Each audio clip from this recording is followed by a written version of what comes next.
దేవుడు అబ్రహాము గారిని ప్రేమించి ఆయనకు ఒక వాగ్దానం చేశారు. నీ సంతానాన్ని నేను విస్తరింపచేస్తా.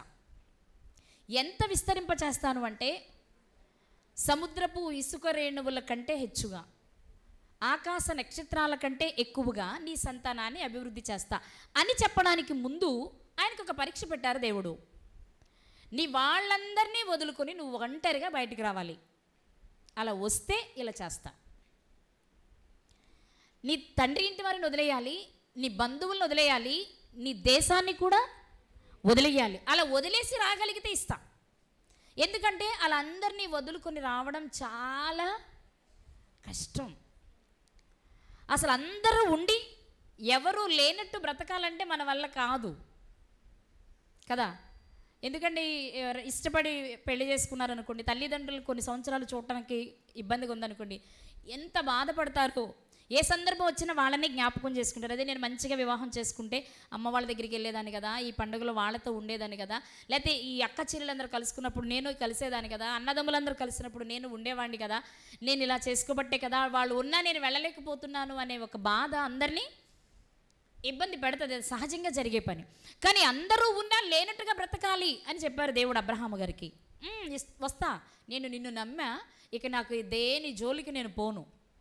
నువ్వు సంతానం ఇచ్చినా ఇవ్వకపోయినా, నన్ను అభివృద్ధి చేసినా చేయకపోయినా, నాకు బిరుదులు ఇచ్చినా ఇవ్వకపోయినా, నేను నిన్ను నమ్మా, నువ్వు పిలిస్తే నేను వచ్చేస్తా. ఇది అబ్రహాము గారి జీవితం. అలా బయటకు వచ్చిన ఆయన తన జీవితంలో మళ్ళా వెనుకకు తిరగలేదు. ఒక్కసారి కూడా వెనక్కి వెళ్ళే ప్రయత్నం చేయలేదు. ఆయన వెళ్ళలేకపోవడమే కాదు, తన కుమారుణ్ణి వెనక్కి పంపే ప్రయత్నం కూడా చేయలే. కుమారుడికి భార్య కావాలంటే అక్కడి నుంచి తెచ్చుకున్నారే కానీ కుమారుడిని మాత్రం అక్కడికి పంపించలేదు. అంతటి భక్తిపరుడు అబ్రహాము గారు. ఆయనతో చెప్పారు, నీ సంతానాన్ని విస్తరింపచేస్తానని. అన్నట్లుగానే అబ్రహాము గారికి ఇస్సాకు గారిని ఇచ్చారు, ఇస్సాకు గారికి యాకోబు గారిని ఇచ్చారు. యాకోబు గారిలో నుండి 12 మంది కుమారులు, 12 గోత్రకర్తలు వచ్చారు. ఆ 12 మందిని ఇశ్రాయేలీలు అంటాం మనం. ఆ ఇశ్రాయేలీలను దేవుడు చాలా ప్రేమించాడు. ఎంత ప్రేమించారంటే వాళ్ళు తప్పు చేస్తే బాధపడుతున్నా ఒక్కసారి క్షమించని అడిగితే చాలు, వాళ్ళు అప్పటి వరకు పెట్టిన బాధంతా మర్చిపోయేవాడు ఆయన. ఎన్నిసార్లు బాధ పెట్టారో వాళ్ళు, ఎన్ని అద్భుతాలు చూసారో ఆయన చేస్తూ ఉంటే. అయినా చిన్న మాంసం కరువైనట్టు అనిపిస్తే, మంచినీళ్ళు లేవనిపిస్తే, మమ్మల్ని చంపడానికి తీసుకొచ్చావా, ఎర్ర సముద్రాన్ని పాయలు చేసి నడిపిస్తే చూసిన వాళ్ళే మంచినీళ్ళు లేకపోతే అరే సముద్రాన్ని పాయలు చేసిన ఆయన మంచినీళ్ళు ఇప్పించలేడా అనుకోలేకపోయారు. మాకు ఇప్పుడు నీళ్ళు ఎక్కడి నుంచి తెచ్చిస్తావు, తెస్తావా లేదా అని మోషే గారి మీద తిరుగుబాటు చేసిన చరిత్ర అన్నమాట వాళ్ళది. ఎలాంటి పరిస్థితులు, ఆ కోపం వచ్చినప్పుడు వాళ్ళని తిట్టేవారు, నశింపజేసేవారు, చంపేయాలనుకునేవారు. కానీ మరలా ఎప్పుడైనా ఒక్కసారి మాది తప్పైపోయిందయ్యా మన్నించవా అంటే చాలు, అంత కోపంలో నుండి కూడా బయటకు.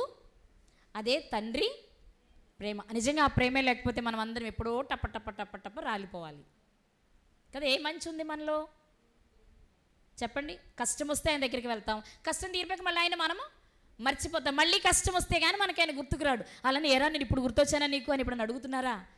వస్తే చాలనుకుంటున్నారు ఆయన దగ్గరికి. అలా రాగానే చేరదీస్తున్నారు, మనకు కావాల్సినవన్నీ ఇస్తూనే ఉన్నారనమాట. ఇలా ఇశ్రాయేలు ప్రజలను చాలా ప్రేమించారు ఆయన. కానీ నేను ఒకటి చెప్తూ వచ్చేవారు, ఎప్పుడు చెప్పిన ఏంటంటే, నన్ను తప్ప మీరెవ్వరినీ పూజించడానికి వీలు లేదు. దేనినైనా క్షమిస్తూ వచ్చారేమో కానీ ఆయన స్థానాన్ని ఎవరికైనా ఇస్తే మాత్రం ఆయన తట్టుకోలేదు, ఎవరి విషయంలోనైనా. కానీ ఇశ్రాయేలు ప్రజలు లేక యూదులు, మనకి యెరోబాము రెహబాము గారి కాలంలో 12 గోత్రాలు 2 భాగాలుగా విడిపోయారు. మీ అందరికీ తెలిసిన సత్యాలు ఇవి. 10 గోత్రాలు ఇశ్రాయేలీలు, 2 గోత్రాలు యూదులు. యూదులను కొంతమంది రాజులు పరిపాలించారు, ఇశ్రాయేలీలు మరికొంతమంది రాజులు పరిపాలించారు. వీళ్ళల్లో యూదులు అంటే ఆయనకి చాలా మక్కువ. ఎందుకంటే కొద్దో గొప్ప ఆయనకి ఇష్టంగా బ్రతికిన వాళ్ళు అందులో ఉన్నారు. రెండవది, ఆ యూదా గోత్రంలో నుండే యేసుక్రీస్తు వారిని ఈ లోకానికి పంపాలి అని దేవుడు అనుకున్నారు. కాబట్టి దావీదు గారిని బట్టి, దావీదు గారికి తన కృపను చూపుతూ, నీకు 1-2 గోత్రాలైనా మిగిలిస్తా, నీలో నుండి నా కుమారుడు రావడానికి నేను అవకాశం ఇస్తున్నాను అని చెప్పారు దేవుడు. కానీ ఈ యూదులు తమ ఇష్టానుసారంగా రాచరికానికి వచ్చిన తర్వాత కూడా వారి ఇష్టానుసారంగా ప్రవర్తిస్తూ అన్య దేవతలను ఆరాధిస్తూ దేవుని మనస్సును చాలా కష్టపెట్టినప్పుడు అనేక మంది ప్రవక్తలను పంపించి ఆయన విడిపించడానికి ఇష్టపడ్డారు. కానీ ఎవరొచ్చి చెప్పినా అయితే వింటున్నారు, విన్నట్టు నటిస్తున్నారే కానీ విని బ్రతికే ప్రయత్నం అయితే వాళ్ళు చేయలేదు. అప్పుడు ఏం జరిగింది అంటే, యూదులను పరిపాలిస్తున్న వారిలో చివరి కాలం వచ్చేటప్పటికి మీరు ఉదయం విన్నట్లుగా ప్రపంచాన్ని పరిపాలించిన 4 గొప్ప మహాసామ్రాజ్యాలలో ఒకటైన బబులోను సామ్రాజ్యపు చక్రవర్తి అయిన నెబుకద్నెజరు యూదా మీదికి దండయాత్రకు వచ్చాడు. వారు దేవునికి వ్యతిరేకంగా బ్రతుకుతున్నప్పుడు ప్రపంచాన్ని పరిపాలించిన మహాసామ్రాజ్యాలలో మొదటిదైనటువంటి బబులోన్, దాన్ని పరిపాలించిన నెబుకద్నెజరు యూదా మీద 3 సార్లు దండయాత్ర చేశాడు. ఎన్నిసార్లు అండి? 3 సార్లు దండయాత్ర చేశాడు.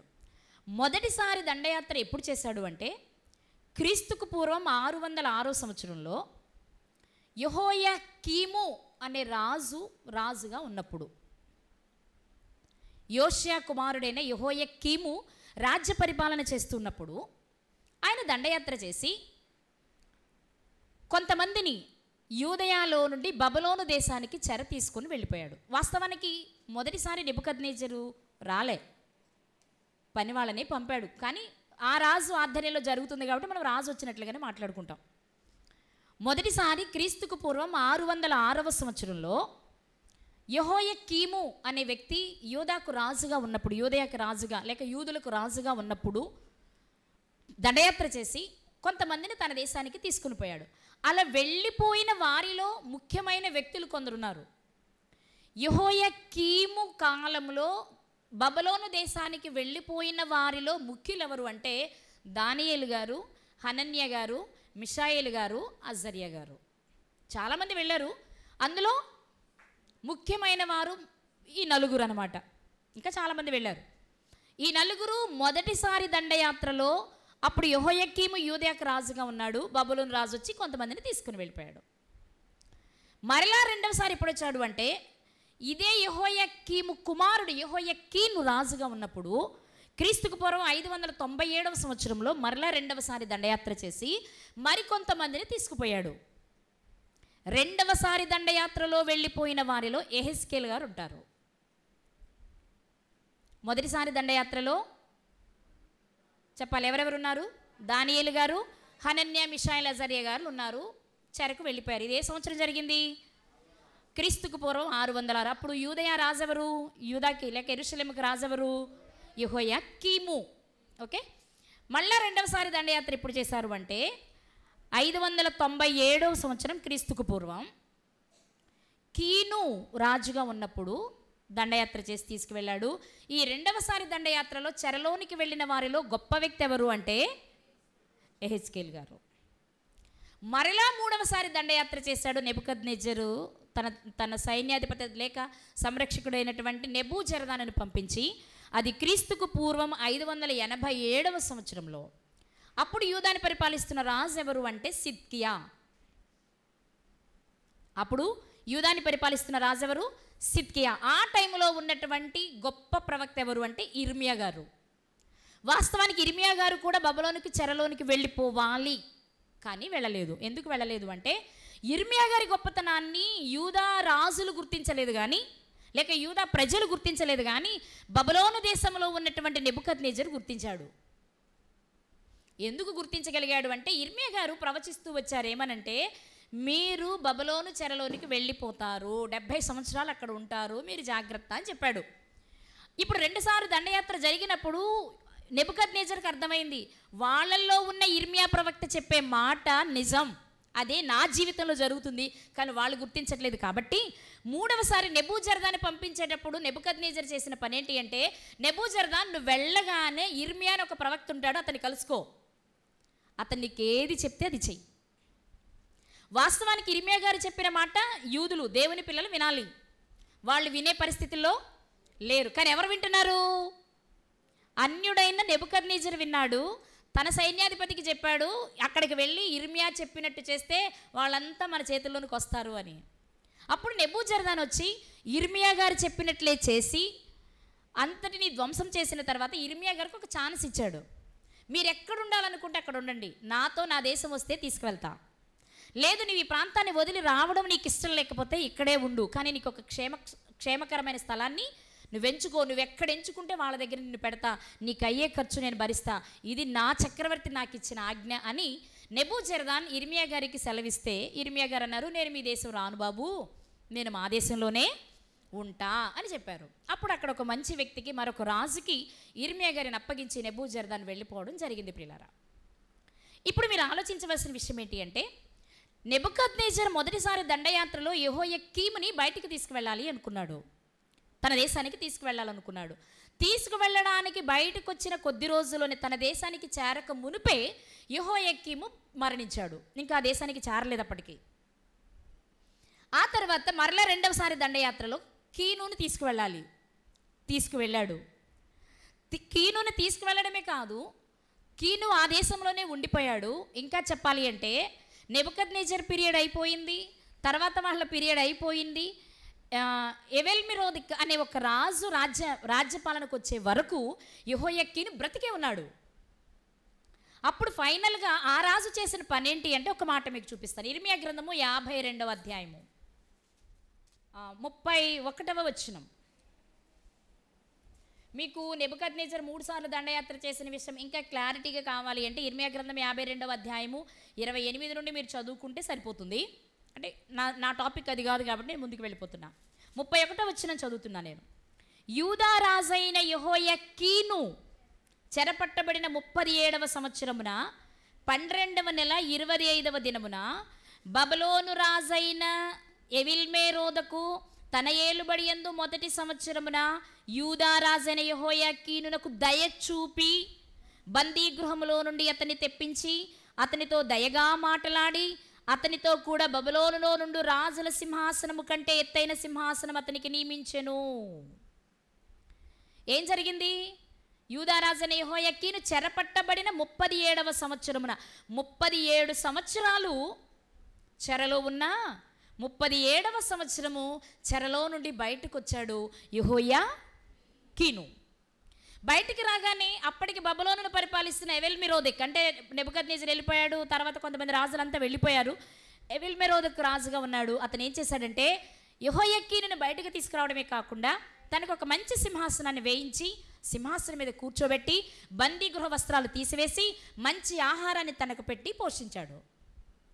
అంత చేయడానికి యెహోయాకీను జీవితంలో ఏముంది గొప్పతనం?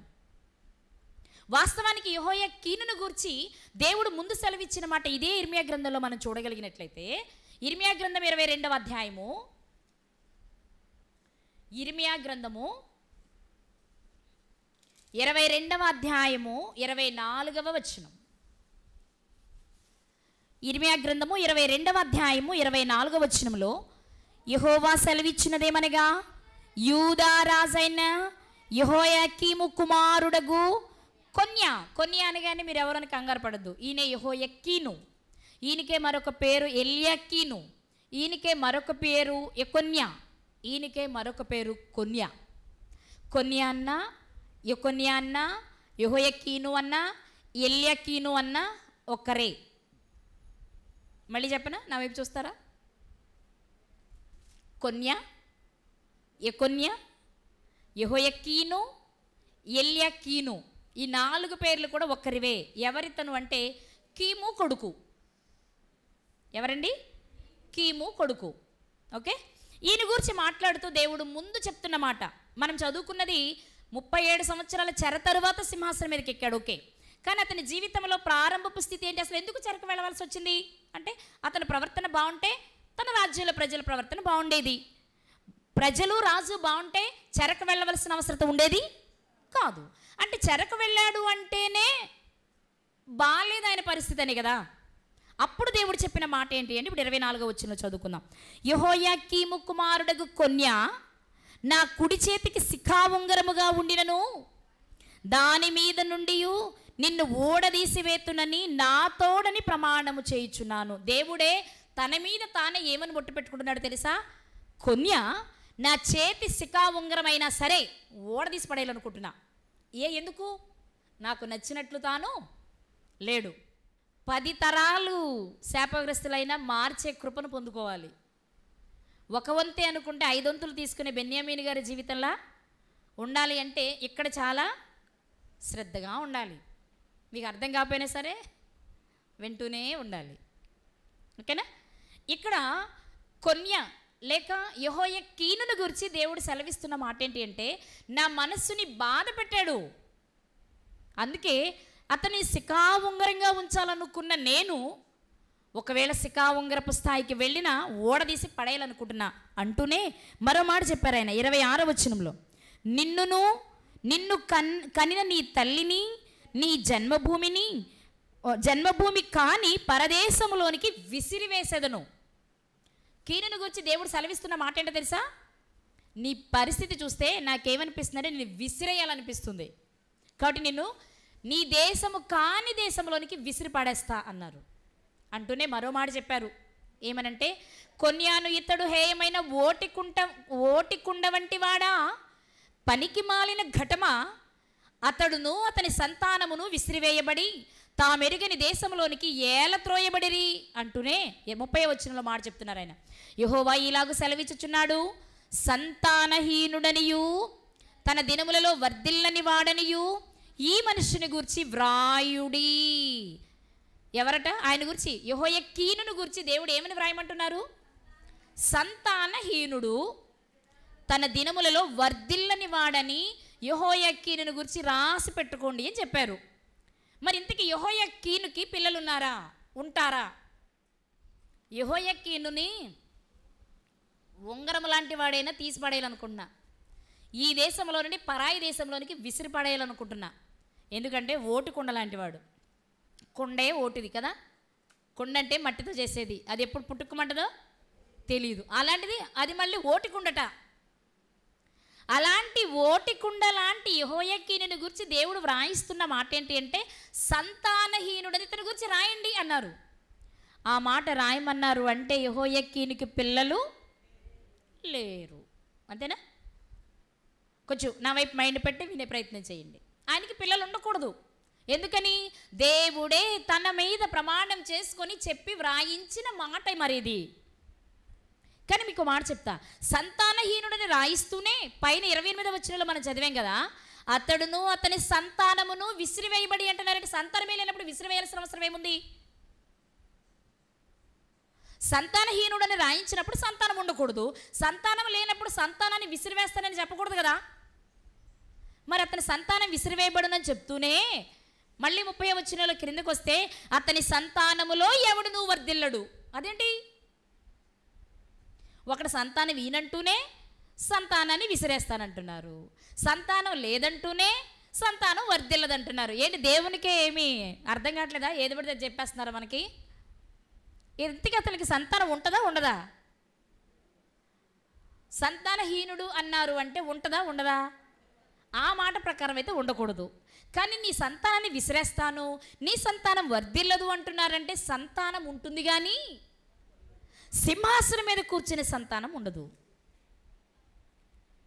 అక్కడ రాజ్య సింహాసనం గురించి వ్రాయబడిన మాట. ఇస్తా పిల్లల్ని, కానీ నిరుపయోగమైన పిల్లల్ని ఇస్తా, ఉపయోగం లేని పిల్లల్ని ఇస్తా. మరి ఉపయోగం లేని పిల్లలైనప్పుడు 37 సంవత్సరాలు చెరలో ఉంచడం ఎందుకు? తీసేసుకోవచ్చు కదా ఆయన్ని కదా. కానీ ఒకసారి ఆలోచిద్దాం, నిజంగా కొన్యాకి యెహోయాకీనుకి పిల్లలున్నారా? ఉంటే ఎవరు వాళ్ళ బ్రతికి ఏమైపోయింది? మరి దేవుని కృపను పొందుకోవడానికి తర్వాత ఎవరు ఆయన తరంలో వారు, ఆయన తర్వాత తరాల వారు ఎవరు ప్రయత్నం చేయలేదా? ప్రయత్నం చేస్తే రూతు గారిలా అభివృద్ధి వచ్చేదే కదా, ఆయన కృపను వేడుకుంటే అవకాశం కలిగేదే కదా. మరి ఈయన సంతానం ఆ కృపను వేడుకోలేదా? ఎందుకంటే దేవుడు శాపాన్ని ఇచ్చినా పశ్చాత్తాప పడితే తప్పకుండా చేరదీసి బయటకు తీసుకొచ్చి ఆశీర్వదించ సమర్థుడు మన దేవుడు. మరి ఆ ప్రయత్నం యెహోయాకీను కుటుంబాలలో ఎవరూ చేయలేదా? చేయడానికి ఎక్కడుందండి? ఆయననే బబులోను రాజు తీసుకుపోతే అనుకోవచ్చు. మిమ్మల్ని మాట్లాడుతాను, యెహోయాకీము బబులోనికి వెళ్ళక ముందే చనిపోయాడు, సిద్కియా వెళ్ళిన తర్వాత చనిపోయాడు. కానీ మధ్యలో ఉన్నంతకాలం చెరలో ఉన్న బ్రతికే ఉన్నది ఎవరయ్యా అంటే యెహోయాకీను. ఆయన ఎందుకు బ్రతికుండాలి? ఆయన కూడా చంపేయచ్చు కదా, ప్రయోజనం లేని జీవితం కదా. కానీ ఎందుకు ఉంచారు అంటే మీరు గుర్తుపెట్టుకోవాల్సిన మాట ఏంటి అంటే, యూదా గోత్రంలో నుంచే చిగురు రావాలి కాబట్టి. యూదా గోత్రంలో నుంచి ఒకరు రావాలి, అది రాజుగా రావాలి అంటే ఈ రాజులలో ఎవరో ఒకరు మిగిలి ఉండాలి. అలా మిగిలి ఉండడానికి ఆస్కారం కలిగిందే కొన్యాకి. ఇంతకీ యెకొన్యా గారికి లేక కొన్యా గారికి లేదా యెహోయాకీను గారికి పిల్లలు ఉన్నారో లేదో ఒక మాట చూద్దాం. మత్తయి గారు రాసిన సువార్త 1వ అధ్యాయం. మత్తయి గారు రాసిన సువార్త 1వ అధ్యాయము 12వ వచనం. 11 నుండి చదువుదాం. యూదులు బబులోనునకు కొనిపోబడిన కాలంలో యోషియా యెకొన్యాను అతని సహోదరులను కనెను అంటూ, బబులోనుకు కొనిపోబడిన తరువాత అంటే బబులోనుకు వెళ్ళిపోయిన తర్వాత యెకొన్యా షయల్తీయేలును కనెను, షయల్తీయేలు జెరుబ్బాబేలును కనెను. ఇంతకీ అక్కడికి వెళ్ళిన తర్వాత యెకొన్యా షయల్తీయేలును కనెను అంటే యెకొన్యాకు పిల్లలు ఉన్నారా లేదా? ఎవరు ఆయన పిల్లలు చెప్పాలి. ఎవరు ఆయన కుమారుడు? ఎవరు? షయల్తీయేలు. అవునా? షయల్తీయేలు కుమారుడు ఎవరు? జెరుబ్బాబెలు. బాగా చూడాలి, మీరు నా వైపు చూడాలి, బైబిల్లో కూడా చూడాలి. బబులోను రాజు 2వ దండయాత్రలో యెహోయాకీను బబులోను దేశానికి చెరగొని పోబడ్డాడు. అక్కడికి వెళ్ళిన తర్వాత అతనికి ఒక కుమారుడు పుట్టాడు. చాలామంది పుట్టుంటారు, వంశావళిలో ఒకరు కావాలి కాబట్టి ఒక కుమారుడి పేరు ప్రస్తావించబడింది. ఆ కుమారుని పేరే షయల్తీయేలు.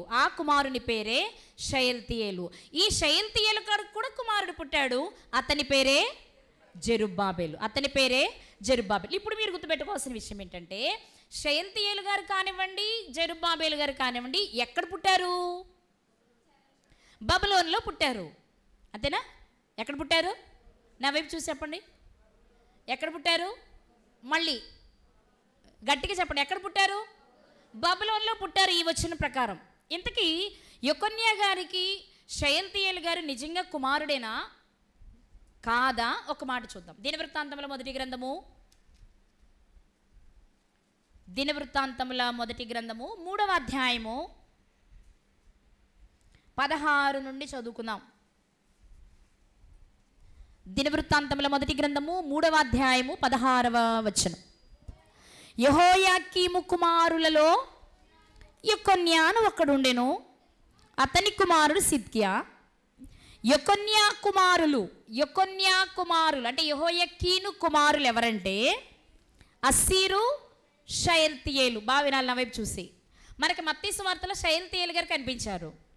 అక్కడ ఒకరు చాలు, ఎందుకంటే అది వంశావళి, ఎవరిలో నుండి వచ్చారో తండ్రుల పేర్లు రాస్తే చాలు.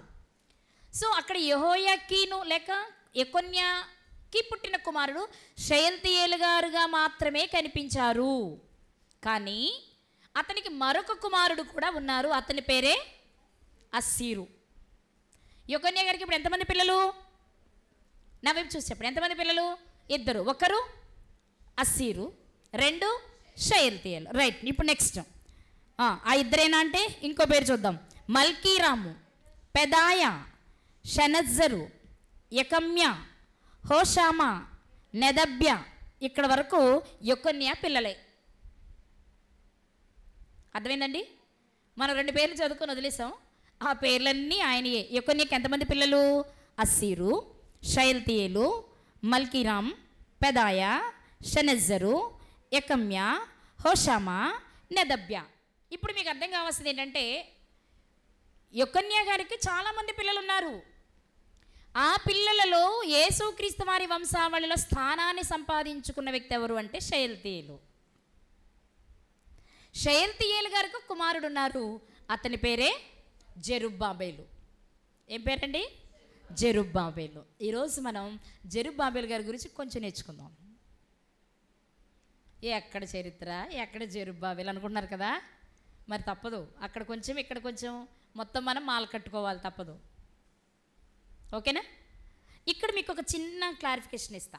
ఒక్కసారి చూస్తే మీరు ఇక్కడే దినవృత్తాంతాల గ్రంథంలోనే పెదాయ కుమారులు 19వ వచనంలో పెదాయ కుమారులు జెరుబ్బాబేలు, షిమి. ఇదేంటి?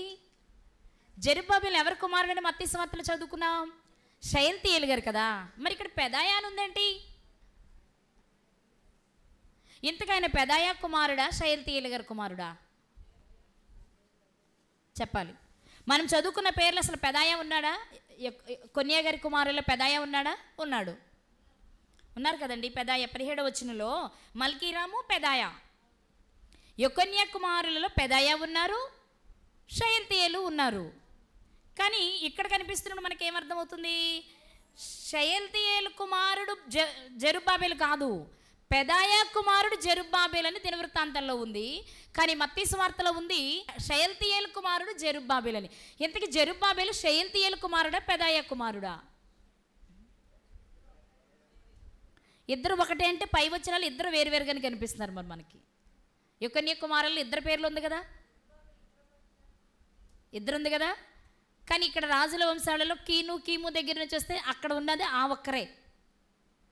జెరుబ్బాబెలు ఇద్దరు ఉన్నారు అనుకోవడానికి లేదు. ఎందుకంటే షయల్తీయేలు కుమారుడు, పెదాయ కుమారుడు. ఎన్నో 2 జనరేషన్లు జరిగిపోతే తాతల పేర్లు పెట్టుకుందాం అనుకున్నాము. ఆ జనరేషన్లోనే ఉన్న వాళ్ళే కదా. ఇక్కడ ఏం జరుగుతుంటుంది అంటే ఓన్లీ అనాలిసిస్ మాత్రమే. మనకి ధర్మశాస్త్రంలో ఒక చట్టం ఉంది. ఆ చట్టం ఏంటంటే, ఒక స్త్రీ ఒక వ్యక్తిని వివాహం చేసుకున్న తర్వాత ఆ వ్యక్తి చనిపోయాడు అనుకో, ధర్మశాస్త్రం ప్రకారం ఆమె ఏం చేయొచ్చు అంటే, మరుదులు ఎవరైనా ఉంటే మరిది ధర్మం జరిగించి ఆ వ్యక్తిని వివాహం చేసుకోవచ్చు.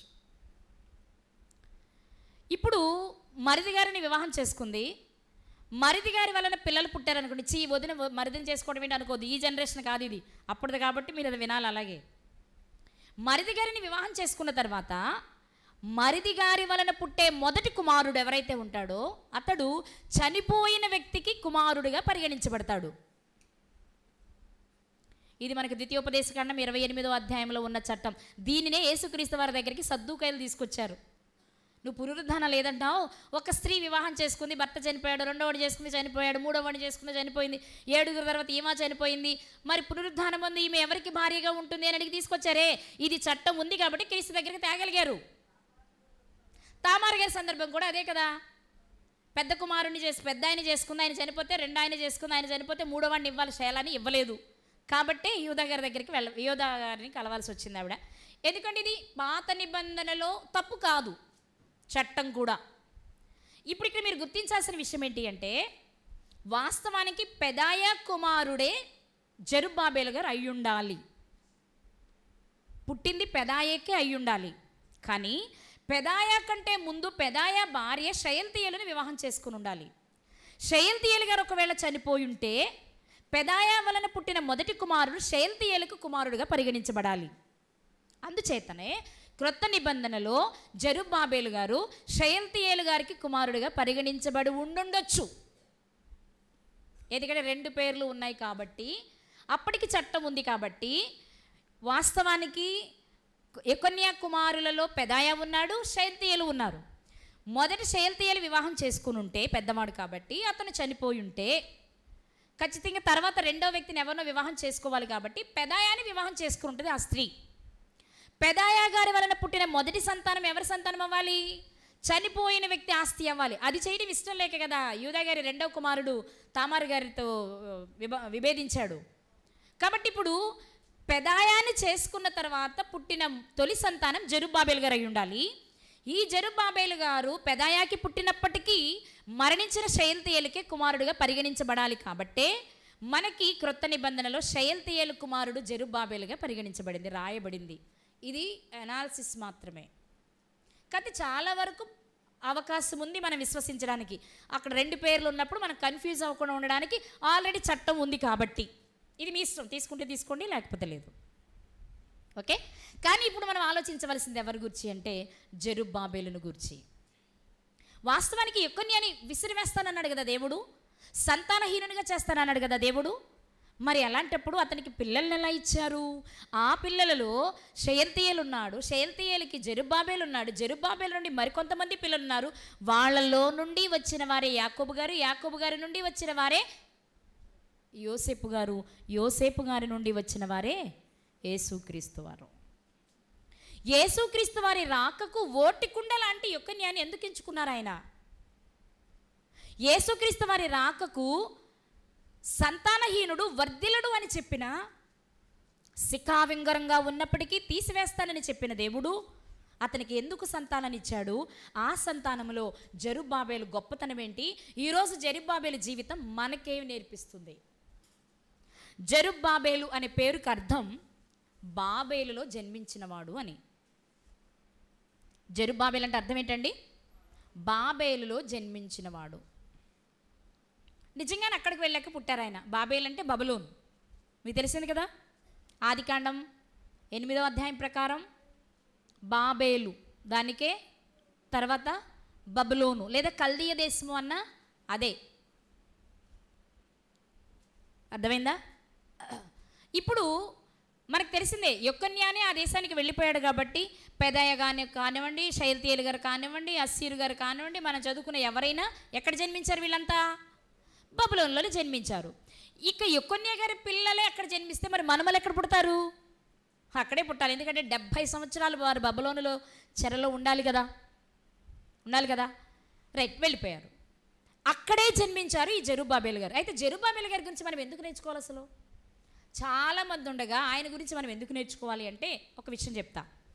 యూదులు 3 సార్లు బబులోను చెరకు వెళ్ళారని చెప్పాను కదా నేను. 606, 597, 586, 3 దఫాలుగా 3 సార్లు బబులోనికి వెళ్ళారు. అలాగే 3 సార్లు తిరిగి వచ్చారు. విన్నారన్నమాట. 3 సార్లు వెళ్ళారు, 3 సార్లు తిరిగి వచ్చారు. ఈ 3 సార్లు తిరిగి వచ్చినప్పుడు ఏ సంవత్సరాల్లో తిరిగి వచ్చారు అంటే ఒక మాట మీకు చూపిస్తాను.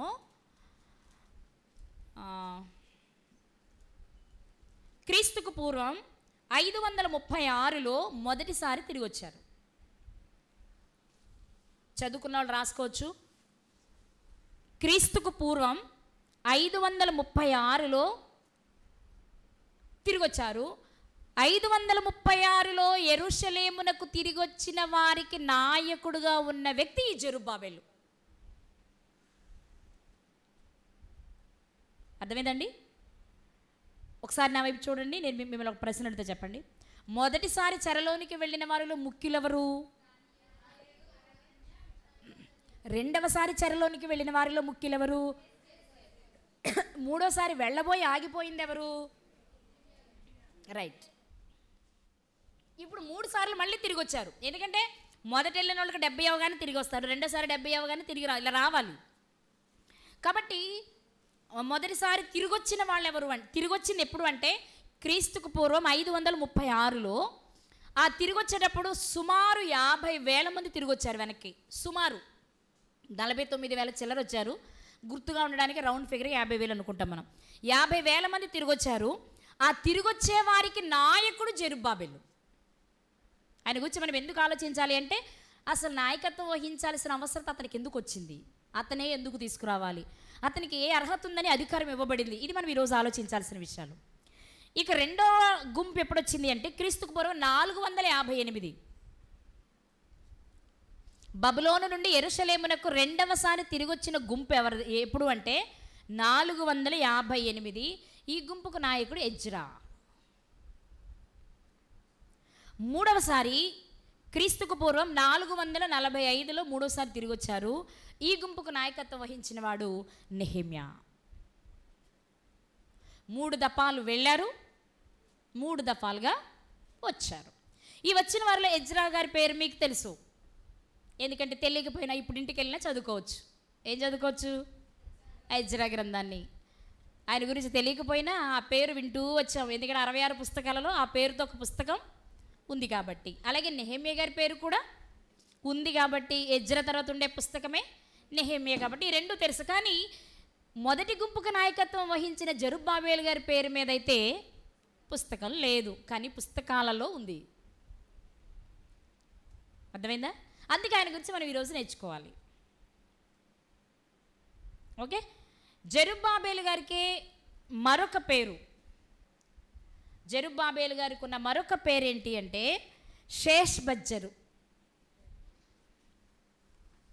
రాసుకోవడం కూడా కష్టమే, ఇది పలకడమే కాదు, పలకడం కష్టమే, రాసుకోవడం కూడా కష్టమే. ఏం పేరండి? షేష్బజ్జరు. ఇతను ఎవరు? బబులోను దేశంలో పుట్టిన ఇతనికి యెరూషలేము రావాలన్న కోరిక ఎందుకు కలిగింది? ఒకవేళ కోరిక కలిగినంత మాత్రాన అధికారం ఎలా వచ్చింది? అసలు ఇతని గురించి దేవుడు ఏం చెప్తున్నారు? మనకేమైనా అవసరమా? ఒకటైతే మనకు తెలుసు కదా, బండ గుర్తు ఏంటంటే మనకు అవసరం లేనిది ఒక్క మాట కూడా బైబిల్లో ఉండదు. ఉంది అంటే మనకు అది ఖచ్చితంగా అవసరమే. ఖచ్చితమైన మాట ఒకటి దేవుని వాక్యం చెప్పేది ఏంటంటే, మీరు గుడ్డిగా నమ్మాల్సిన విషయం ఏంటి అంటే, ఎవరి గురించి అయినా ఏ విషయమైనా వ్రాయబడి మన దగ్గరకు వచ్చింది అంటే అది మనకు చాలా చాలా చాలా అవసరమని. ఓకేనా? ఈరోజు జెరుబ్బాబేలు గారి గురించి మనం కొంచెం ఆలోచన చేద్దాం. జెరుబ్బాబేలు గారి తండ్రి షయల్తీయేలు మనకు రాయబడిన మాట. ఈ జెరుబ్బాబేలు గారు బబులోను దేశంలోనే పుట్టినవాడు. కానీ కొన్ని సంవత్సరాల తరువాత యెరూషలేమునకు రావడానికి గుంపుగా ప్రజలు బయలుదేరినప్పుడు ఇష్టపూర్వకంగా యెరూషలేమునకు రావడానికి ఇష్టపడిన వ్యక్తి జెరుబ్బాబెల్ లేక షేష్బజ్జర్. ఎందుకు రావాలనుకున్నాడు? అసలు యెరూషలేము గురించి తనకేం తెలుసు? వచ్చి ఏం చేయాలనుకుంటున్నాడు? పోనీ వచ్చినంత మాత్రాన సింహాసనం ఏమైనా వస్తుందా? రాదు. ఇంతకు ఎందుకు వచ్చారు? 3 సార్లు వెళ్ళిన వాళ్ళు మళ్ళీ 3 సార్లు వెనక్కి రావడానికి కారణం ఏంటి? వచ్చి చేసింది ఏంటి అని మీరు ఆలోచిస్తే, జెరుబ్బాబేలు గారు వచ్చింది ఎందుకు అంటే పడిపోయిన యెరూషలేము మందిరాన్ని తిరిగి కట్టడానికి వచ్చాడు. జెరుబ్బాబేలు గారు కానీ ఆయనతో ఉన్నవారు కానీ ఎందుకు వచ్చారయ్య అంటే పడిపోయిన మందిరాన్ని కట్టడానికి వచ్చారు. మరి నెహెమ్యా గారు ఎందుకు వచ్చారు? మందిరాన్ని కాదు, ప్రాకారం కట్టడానికి వచ్చాడు. మందిరము పడిపోయింది, ప్రాకారము పడిపోయింది. మందిరాన్ని కాల్చేశారు, ప్రాకారాన్ని కాల్చేశారు. మొదటిసారి వచ్చిన జెరుబ్బాబేలు గారు ఆయనతో వచ్చిన వారు చేసిన పని ఏంటి అంటే పడిపోయిన మందిరాన్ని కట్టడానికి. మరి నెహెమ్యా గారు ఎందుకు వచ్చారు అంటే పడిపోయిన ప్రాకారాన్ని కట్టడానికి. మరి ఎజ్రా గారు ఎందుకు వచ్చారు? ఎందుకంటే జెరుబ్బాబేలు గారు వచ్చి మందిరపు పునాది వేశారు. వేసిన కొంచెం సేపటి కంటే కొద్ది రోజులకే ఆయనకి వ్యతిరేకమైన వారు లేచి మందిరం కట్టడానికి వీలు లేదు అని ఒక తాకీదును పంపి మందిర నిర్మాణాన్ని మధ్యలోనే నిలిపివేశారు. ఇప్పుడు నిలిపివేసిన వారిని ప్రోత్సహించి మరలా వారిలో ఆసక్తిని కలిగించి ఆ మందిర నిర్మాణం పూర్తి చేయడానికి దేవుని తరపున దేవుని మాటలు చెప్పి ప్రోత్సహించేవారు కావాలి. ఆ పని చేయడానికి వచ్చిన వారిలో ముఖ్యమైన వ్యక్తే ఎజ్రా గారు. ఇక్కడ మనం నేర్చుకోవాల్సిన ప్రాముఖ్యమైన విషయం ఏంటి అంటే ఒక వ్యక్తి భూమి మీదకి వచ్చాడు అంటే ఇలాగే ఏదో ఒక పని నిమిత్తమే వస్తాడు. అసలు ఎవరిని ఊరికే దేవుడి లోకానికైతే పంపరు. వాడు కుంటోడు కావచ్చు, గుడ్డోడు కావచ్చు, మెంటలోడు కావచ్చు, ఎవరైనా కావచ్చు, అడిగి అసలు తెలివి లేకపోవచ్చు, చదువు లేకపోవచ్చు, ఏమీ లేకపోవచ్చు, కానీ భూమి మీదకి వచ్చాడు అంటే వాడికి పాఠము, వాడిని చూసేవాడికి పాఠమే. కాబట్టి జెరుబ్బాబేలు గారు ఎందుకు వచ్చారంటే మందిరం పడిపోయిన మందిరం కట్టడానికి. కానీ అవాంతరాలు రాగానే ఆయన ఆగిపోయారు. ఆగిపోయినప్పుడు ఆగిపోవడం క్షేమం కాదు అని హగ్గై గారి ద్వారా, జకర్యా గారి ద్వారా దేవుడు వర్తమానాలు పంపించి ఎజ్రా గారి ద్వారా మాటలను చెప్పించి మరలా వారిలో ఉత్సాహాన్ని పుట్టించి పనిని పూర్తి చేయించారు. ఇప్పుడు మందిరం అయితే నిర్మాణం అయిపోయింది, కానీ ప్రాకారం అలాగే మిగిలిపోయింది. ఇప్పుడు ప్రాకారాన్ని కట్టడానికి నెహెమ్యా గారిని పంపించారు. ఇలాగే మనతో కూడా పని ఉంది ఆయనకి. ఆ పని చేయడానికి ఆయా తరాలలో ఆయనకి నచ్చిన వారందరినీ పుట్టించి ఆయనకి నచ్చిన వారికి కొన్ని బాధ్యతలు అప్పగించి వారికి సహకారులుగా ఉండడానికి మరికొందరిని పుట్టించి ఈ లోకంలోనికి దేవుడు పంపించారు. అందులో భాగమే ఈ తరంలో మనం పుట్టాం. అర్థమైందండి? ఇప్పుడు ఈ షేష్బజ్జర్ కానీ జెరుబ్బాబేలు గారు కానీ పడిపోయిన మందిరం కట్టాలన్న కోరిక అతనికి ఎందుకు వచ్చింది? అసలు ఆ మందిరాన్ని అతను చూశాడా? మందిరాన్ని ఆయన చూశాడా? సొలొమోను గారు కట్టిన మందిరం బబులోను దేశంలో పుట్టిన వాడికి ఎలా తెలుసు? ఆ మందిరంలోకి వెళ్ళిన వాళ్ళకి తెలుసు, అంతేనా? ఆ మందిరంలోనికి వెళ్ళిన వాళ్ళకి తెలుసు, ఆ మందిరంలో పండుగలను ఆచరించిన వారికి తెలుసు, ఆ మందిరాన్ని కట్టేటప్పుడు ఉన్నవారికి తెలుసు. కానీ ఇవేమీ చూడలేదు కదా ఆయన. చూసారా? ఇక్కడ పుట్టి అక్కడికి చెరగని వెళ్ళడం కాదు జెరుబ్బాబేలు గారు. అక్కడే పుట్టినవాడు. ఇక్కడే మనం నేర్చుకోవాల్సిన విషయం. తాను ఇక్కడ పుట్టకపోయినా, తాను ఇక్కడ పెరగకపోయినా, తనే చేయాల్సిన పని కాకపోయినా తానేం చేయగలను అని తెలుసుకొని తన దేశం కొరకు, తన ప్రాంతం కొరకు, తన వారి కొరకు తాను పుట్టిన ప్రాంతాన్ని వదులుకొని తన ప్రాంతం కొరకు మక్కువ కలిగొచ్చి తానేం చేయగలడో ఆ పనిని చేసి వెళ్ళిన వ్యక్తే జెరుబ్బాబెలు. దీన్ని చూడలా, కానీ వినుంటాడు, అడుగుంటాడు, తెలుసుకొని ఉంటాడు. ఎందుకు? వాళ్ళ తాతగారు 37 సంవత్సరాల చెరలో ఉన్నాడు. చెర నుంచి బయటకు వచ్చిన తర్వాత అడుగుతాడు, అసలు నువ్వు చెరలో ఎందుకున్నావు, మనం ఇక్కడికి ఎందుకు వచ్చాం? అంటే తల్లిదండ్రులు చెప్తారు కదా, మనది యెరూషలేం, మనం అక్కడ ఉండాల్సిన వాళ్ళు, మరి ఇక్కడ ఎందుకున్నామమ్మా? బబులోను రాజు మనల్ని చెర తీసుకుని వచ్చాడు నాన్న, మీ తాతగారు చెరలోనే ఉన్నారు, మీ నాన్నగారు చెరలోనే ఉన్నారు. అవునా? అక్కడ విశేషాలు చెప్పవా అమ్మా? నానమ్మ అక్కడ విశేషాలు చెప్పవా? నాన్న మన పూర్వీకులు చాలా గొప్పవారు నాన్న, దావీదని మన పితరుడు ఉన్నాడు, మంచి బలము కలిగిన, ధైర్యం కలిగిన, భక్తి కలిగిన వీరుడు. అతడు దేవునికి మందిరం కట్టాలని కోరిక పడ్డప్పుడు దేవుడు అనుకున్నాడు, అబ్బా నా గురించి ఆలోచించేవాడు కూడా ఒకడు ఉన్నాడు అనుకుని సంబరపడ్డారు. అతని తర్వాత తన కుమారుడైన సొలొమోను బంగారు దేవాలయాన్ని నిర్మించాడు. గొప్పగా పరిపాలించిన రాజుల కుటుంబంలో నుంచి వచ్చిన వారం రా మనం జెరుబ్బాబెలు. అవునా? మన దేవాలయం అంత బాగుంటుందా? అవును నాన్న, బంగారంతో కట్టారు నాన్న సొలొమోను గారు, కొలతలేనంత బంగారం వచ్చింది నాన్న మందిరాలు కట్టడానికట. అవునమ్మా, అవునా నానమ్మ, అవునా తాతమ్మ అని వింటూ పెరిగాడు. వింటూ పెరగడం వలన దాని మీద మక్కువ కలిగింది. ఈరోజు దాని నుండి మనం నేర్చుకోవాల్సింది ఏంటి అంటే, పరిశుద్ధ గ్రంథాన్ని చదువుతున్నావు నువ్వు, కానీ పరిశుద్ధ గ్రంథాన్ని చదివిన నీకు ఏమర్థమయ్యింది, నీ పిల్లలకి ఏం చెప్తున్నావు? అక్కడ పుట్ల ఆ ప్రాంతాన్ని చూడలా, నాకెందుకులే అనుకోవచ్చు జెరుబ్బాబెలు గారు. కానీ అలా అనుకుంటే ఈరోజు మనం ఆయన గురించి మాట్లాడుకోవడానికి ఏమీ ఉండేది కాదు. ఏంటి జెరుబ్బాబెలు గారిలోని గొప్పతనం అంటే, ఏ విషయాన్నైనా వినడానికి ఇష్టపడేవాడనమాట. వినడం వలన అతనికి ఏం కలిగింది? ఓ నా పితరులు గొప్పవారనమాట, నా పితరులకు దేవుడు చేసింది చాలా గొప్ప సహాయం అనమాట. అంతలా నడిపించిన దేవుడు ఈరోజు ఆయన కొరకు నేను నిలబడాలి అంటే నా పక్షాన ఆయన ఉండడా? ఉంటారు. కాబట్టి ఇప్పుడు నేనేం చేయాలి? ఆయన కొరకు నేను ఏదో ఒకటి చేయాలి. ఏం చేయాలి? ఏం చేస్తావు? అంతా నాశనం అయిపోయింది కదరా, నాశనం అయిపోయిన దారిని నేను తిరిగి కడతా, నా వంతు పని చేస్తా. ఒకవైపు వింటూ వచ్చుంటాడు, మరొక వైపు చదువుతూ వచ్చుంటాడు. ఎందుకంటే ధర్మశాస్త్రంలో ఎవరు ఏమేం చేయాలి, ఎలా చేయాలి, ఏం చేయకపోతే చెరక వెళ్తారు, విషయాలన్నీ రాయబడి ఉన్నాయి. ఆ విషయాలు వినుంటాడు. 2 ప్రత్యక్షంగా తాతగారుల జీవితాలు అక్కడ జరుగుతున్నవి కనబడుతూ ఉండుంటాయి. ఇవన్నిటినీ చూస్తూ వీటన్నిటిని గురించి ఆలోచిస్తున్నప్పుడు జెరుబ్బాబెలు గారికి అనిపించింది ఏంటి అంటే, పడిపోయిన చోటే తిరిగి నిలబడాలి అంటే ఏదో ఒకటి మనం చెయ్యాలి. దేవుడు కృపా సంపత్తి కలిగిన వాడు, కరుణ వాత్సల్యము కలిగిన వాడు. నేను పాపిని, నేను తప్పు చేశాను అని ఎవరైతే పశ్చాత్తాప హృదయంతో ఆయన దగ్గరకు వస్తారో క్షమించడానికి ఎల్లప్పుడూ సిద్ధంగా ఉండేవాడు మా దేవుడని మీరు చెప్తున్నారు. కాబట్టి నా పితరులు చేసిన తప్పుని నేను ఒప్పుకుంటా, నా పితరులు ఉన్న పట్టణాన్ని కట్టడానికి నేను ప్రయత్నం చేస్తా అని జెరుబ్బాబెలు గారు అనుకోవడమే కాదు, బయలుదేరాడు. ఇందులో మరొక కొసమెరుపు ఏంటి అంటే, ఆ కాలానికి ఆ చెరలో దానియేలు గారు బ్రతికే ఉన్నారు. దానియేలు గారు ఎప్పటి వరకు బ్రతికున్నారంటే, బబులోను చెరలోనే కాదు, పారసీక రాజు అయిన కోరేష్ ఏలుబడిలో మొదటి సంవత్సరం వరకు దానియేలు గారు బ్రతికే ఉన్నారు. అంటే దానియేలు గారు బ్రతుకున్నారు అంటే బ్రతికి ఊరికే ఉండుంటారు. ఆయన ఎక్కడున్నా దేవునికి మహిమ తేవడానికే బ్రతికిన జీవితమే దానియేలు గారిది.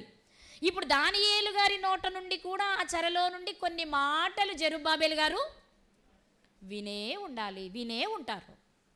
ఒకవైపు భక్తులు చెప్పిన మాటలు, మరొక వైపు ధర్మశాస్త్రంలో ఉన్న సంగతులు, మరొక వైపు తల్లిదండ్రులు నాన్నమ్మలు కష్టపడి అనుభవించిన బాధను చెప్తున్న సన్నివేశాలు, ఇవన్నీ వింటూ నేర్చుకుంటూ పెరిగిన జీవితమే.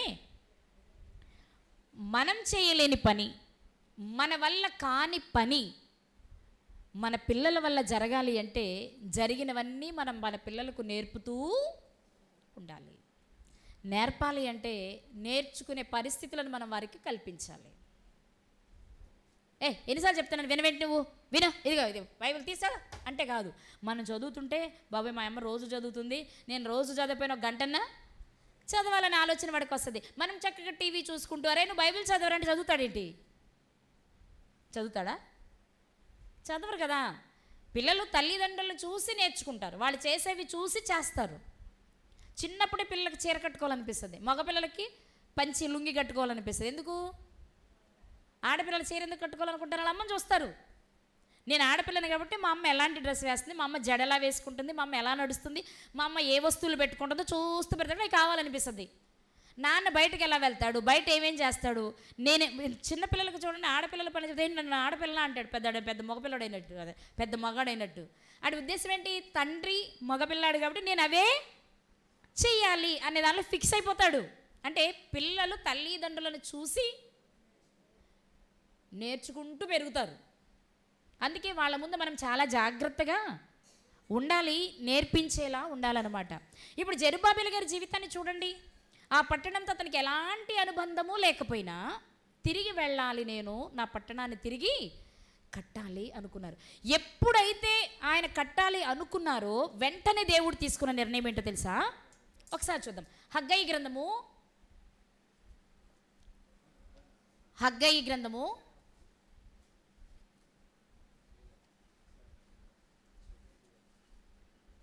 2వ ఆఖరి అధ్యాయం, అంటే 2 అధ్యాయాలు ఉంటాయి. 2వ అధ్యాయం 23వ వచనం. నా సేవకుడవును షయల్తీయేలు కుమారుడవును అయిన జెరుబ్బాబెలు, దేవుడు పిలుస్తున్న మాట, నేను నిన్ను ఏర్పరచుకొని ఉన్నాను గనుక ఆ దినమున నేను నిన్ను తీసుకుని ముద్రా ఉంగరముగా చేస్తా. అదేంటి? వాళ్ళ తాతగారికి చెప్పిన మాట ఏంటైనా సికా ఉంగరంలో ఉన్న తీసేస్తానన్నాడు. కానీ మనవడి దగ్గరికి వచ్చినప్పటికి ఏం చెప్తున్నారు? నిన్నే ఒక ముద్రా ఉంగరంగా చేస్తా. ఎందుకు వచ్చింది అవకాశం జెరుబ్బాబెలు గారికి? ఎందుకు వచ్చింది తెలుసా? తన మనస్సులో ఒక నిర్ణయాన్ని తీసుకున్నాడు. ఏమని? పడిపోయిన మందిరాన్ని తిరిగి నేను కట్టాలి. దేవుడు అనుకున్నారు, వీడికి అచ్చు వాళ్ళ తాత పోలిక వచ్చింది, దావీదు గారి పోలిక. అరణ్యంలోని సంచరిస్తున్నా ఏనాడు నా కొరకు ఒక ప్రత్యక్ష గుడారం ఉండాలని కానీ, ఒక మందిరం ఉండాలని కానీ నేను కోరుకోలేదు. కానీ నాకు మందిరం కట్టాలని కోరుకున్నాడు ఆ రోజు దావీదు. వాస్తవానికి కట్టింది సొలొమోను గారైనా సొలొమోను గారి పాత్ర చాలా తక్కువ కదండి. ఇష్టం ఎవరిది? సమకూర్చింది ఎవరు కదా. కాబట్టి ఆ రోజు కట్టాలని దావీదు గారికి అనిపిస్తే తిరిగి కట్టాలనిపిస్తుంది జెరుబ్బాబెలు గారికి. ఆ రోజు దావీదు గారిలో ఏ మనస్సును దేవుడు చూశారో ఇప్పుడు జెరుబ్బాబెలు గారిలో కూడా అదే చూస్తున్నారు. నా గురించి ఆలోచించేవాడు ఒకడున్నాడు, అంతే. ఆయనకి విపరీతమైన ఇష్టం పుడుతుంది అలాంటి వాళ్ళ మీద. అందుకే దావీదు గారి గురించి చెప్పిన మాట ఏంటో తెలుసా? నా ఇష్టానుసారుడు. మరి జెరుబ్బాబెలు గారి గురించి ఏం చెప్తున్నాడు? నా ముద్రా ఉంగరంగా చేస్తా. తాతగారిదేమో తీస్తా అన్నారు, మనవడికేమో ఇస్తా అంటున్నాడు. కారణం ఏంటి? ఉన్నది కాపాడుకోవడం చేత కాలేదు తాతగారికి, లేకపోయినా దాని గురించి తెలుసుకొని దాని కొరకు ఏదో చెయ్యాలనుకుంటున్నాడు మనవడు. ఈరోజు మనం నేర్చుకోవలసిన విషయం ఏంటి అంటే, దేవుని గూర్చి నువ్వేది ఆలోచిస్తావో, నువ్వు ఆలోచించేది అర్థమైతే నీ బ్రతుకే మరో కొత్తగా మారిపోద్ది. ఇప్పుడు మీకు ఖచ్చితంగా గుర్తుకు రావాల్సింది ఏంటి అంటే, నీ కృప ఆకాశము కంటే కదా. యొక్కన్యాన్ని విసిరేస్తానన్నాడు, యొక్కన్యాన్ని సంతానహీనుడు చేస్తానన్నాడు. కానీ ఆయన నుండి వచ్చిన 2వ తరమే చెప్పొచ్చు, తన మనవడి దగ్గరికి వచ్చినప్పటికే దేవుడు తన నిర్ణయాన్ని మార్చుకునేలాంటి బ్రతుకు జెరుబ్బాబెలు గారిది. అందుకే ఏం కష్టపడ్డాడు? ప్రజల దృష్టిని ఆకర్షించే పని కాదు ఆయన ఎంచుకున్నది. పడిపోయిన మందిరాన్ని నేను కట్టి కొంతమందిలోనైనా ఆలోచనను రేకెత్తించాలి. 50,000 మందిని వేసుకుని వచ్చాడు, పనిని ప్రారంభించాడు. మధ్యలో ఆటంకం కలిగింది, పని ఆగిపోయింది. అందుకే ఎజ్రా గ్రంథాన్ని మీరు చదివేటప్పుడు మొదటి 5 అధ్యాయాలు చదివిన తర్వాత 6వ అధ్యాయం వచ్చేటప్పటికి పని ఆగిపోద్ది. మళ్ళీ మధ్యలో మీరు అక్కడ ఆపి ఎజ్రా గ్రంథాన్ని, హగ్గయి గ్రంథము, జకర్యా గ్రంథం చదువుకోవాలి. అప్పుడు ఏం జరుగుద్దంటే, ఆగిపోయినప్పుడు జరిగింది ఏంటి ఈ 2 గ్రంథాలు చెప్తాయి. ఆ తర్వాత మళ్ళీ ఎజ్రా గ్రంథంలోకి వెళ్ళి 7వ అధ్యాయం నుండి చదువుకోవాలి. అప్పుడు మీకు విషయం అర్థమవుతుంది. ఇప్పుడు నేను చెప్పింది మీకు అర్థమైందా? ఎజ్రా గ్రంథాన్ని ఒకేసారి మీరు చదువుకుంటే విషయం మీకు అర్థం కాదు. 6 అధ్యాయాలు చదవాలి మొదటి భాగం, అది అక్కడ ఆపి హగ్గయి గ్రంథాన్ని జకరియా గ్రంథాన్ని చదువుకోవాలి. ఆ తర్వాత వచ్చి 7వ అధ్యాయం నుండి కంటిన్యూ చేసుకోవాలి. ఎందుకంటే ఆ 6 అధ్యాయాల తర్వాత పని ఆగిపోయింది. అప్పుడు హగ్గయి గారి ద్వారా జకరియా గారి ద్వారా దేవుడు మాట్లాడి కొన్ని విషయాలు తెలియచేశారు. ఆ తెలియచేసిన విషయాలలో ఒక ప్రాముఖ్యమైన విషయమే జెరుబ్బాబెలు గారి గురించి చెప్పబడిన మాట. జకరియా గ్రంథము 4వ అధ్యాయము, జకరియా గ్రంథము 4వ అధ్యాయము 6-7 వచనాలు.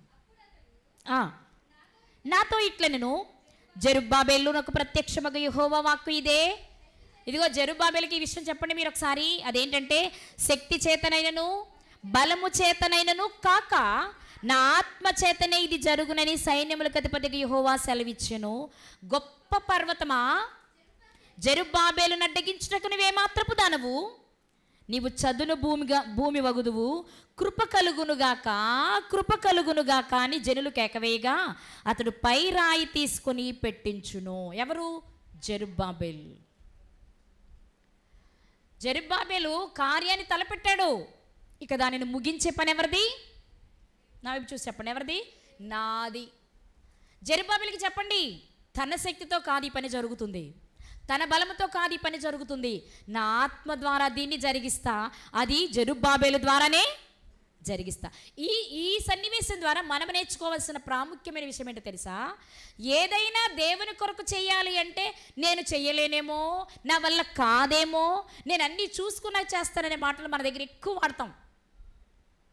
కానీ మనం గుర్తుపెట్టుకోవాల్సిన విషయం ఏంటంటే, అసలు నీ వల్ల ఏం కాదు, జీరో. ఎవరు చేయాలి మరి? దేవుడే చెయ్యాలి. దేవుడే తన ఆత్మ ద్వారా జరిగిస్తాడు. కానీ ముందు నువ్వు నిర్ణయం తీసుకో చాలు. నేను చెయ్యాలి, నేను వెళ్ళాలి ఏమైనా సరే, నేను మాట్లాడాలి ఏమైనా సరే, నేను పాడాలి ఏమైనా సరే, నేను పరిచర్యలో భాగస్తురాలని కావాలి అని ఒక నిర్ణయం మాత్రం నువ్వు తీసుకో చాలు. ఆ పనిని చేయించి ముగించే బాధ్యత ఎవరు తీసుకుంటారు? ఇది నేను 100 సార్లు చెప్పాను మీకు, ఒకసారి కాదు 100 సార్లు చెప్పాను మీకు. అనుకోవడమే మన పని, ముగించటం దేవుని పని. అందుకే క్రిందకు వచ్చేటప్పటికి ఆయన చెప్తూ ఉంటారు ఆ మాటలు మీరు విన్నట్లయితే 8-9 వచనాలు. యెహోవా వాక్కు మరలా నాకు ప్రత్యక్షమయ్యేలాగా సెలవిచ్చెను. జకరియా గారు చెప్తున్న మాట. జెరుబ్బాబెలు చేతులు ఈ మందిరపు పునాది వేసినవి, ఆల్రెడీ స్టార్ట్ చేశాడు, అతని చేతులే ముగించును. ఎవరితో ప్రారంభిస్తున్నానో వారితోనే ముగిస్తా. మధ్యలో ఎన్ని అవాంతరాలు వచ్చినా మీరు భయపడవలసిన అవసరతే. చాలామంది ప్రశ్నలకి ఈరోజు సమాధానం అనుకుంటా, చాలా ప్రసంగాలు. నేను చేయలేనేమో, నా వల్ల కాదేమో, నాకంత చదువు లేదు కదా, నాకంత ధైర్యం లేదు కదా, నాకంత ఆర్థిక స్తోమత లేదు కదా, నాకంత సపోర్ట్ లేదు కదా, ఇవన్నీ నువ్వు ఎందుకు చూస్తున్నావు? నీకు సపోర్ట్ ఇవ్వాల్సింది నీ వాళ్ళు కాదు, నిన్ను ఆర్థికంగా బలపరచవలసింది, నిన్ను ఉన్నత స్థితికి తీసుకువెళ్ళేది నీకు వచ్చిన పని కాదు, నువ్వు మాట్లాడేది నీకు వచ్చిన చదువుతోనో నీకున్న జ్ఞానంతోనో కాదు. కానీ నువ్వెందుకు నేను చెయ్యలేనేమో అనే ఆలోచనలకు వస్తున్నావంటే ఒక చిన్న పనే అపవాది నీకు వేసే ఎర. ఈ ఒక్క చిన్నదానితో నువ్వేమైపోతావంటే, నా వల్ల కాదండి, మీకు తెలియదండి, నేనేం చదువుకోలేదండి, నేను అంతమందిలో నిలబడి మాట్లాడలేనండి అంటున్నావు. అసలు నువ్వు మాట్లాడడం ఏంటి? నిన్ను మాట్లాడించి ఆయన ఎలా మాట్లాడించాలో ఆయనకి కదా తెలుసు. క్రొత్త నిబంధనలు యేసుక్రీస్తు వారు చెప్పింది అదే కదా.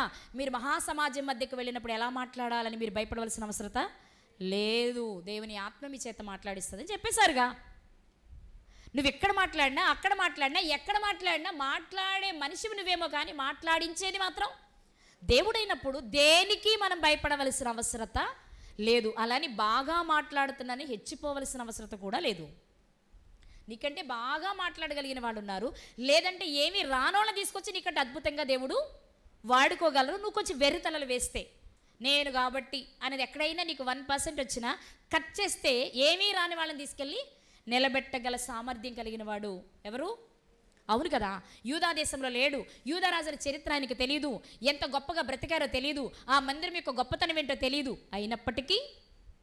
అయినప్పటికీ నా ప్రాంతం గొప్పదట, నా రాజుల చరిత్ర గొప్పదట, నా దేవుడు చాలా గొప్పవాడట, ఆ దేవుని మందిరం కట్టడానికి నేను ఏదైనా ప్రయత్నం చేస్తే నాకు దేవుడు తప్పకుండా సహాయం చేస్తాడని బయలుదేరి వచ్చిన వ్యక్తే జెరుబ్బాబెలు.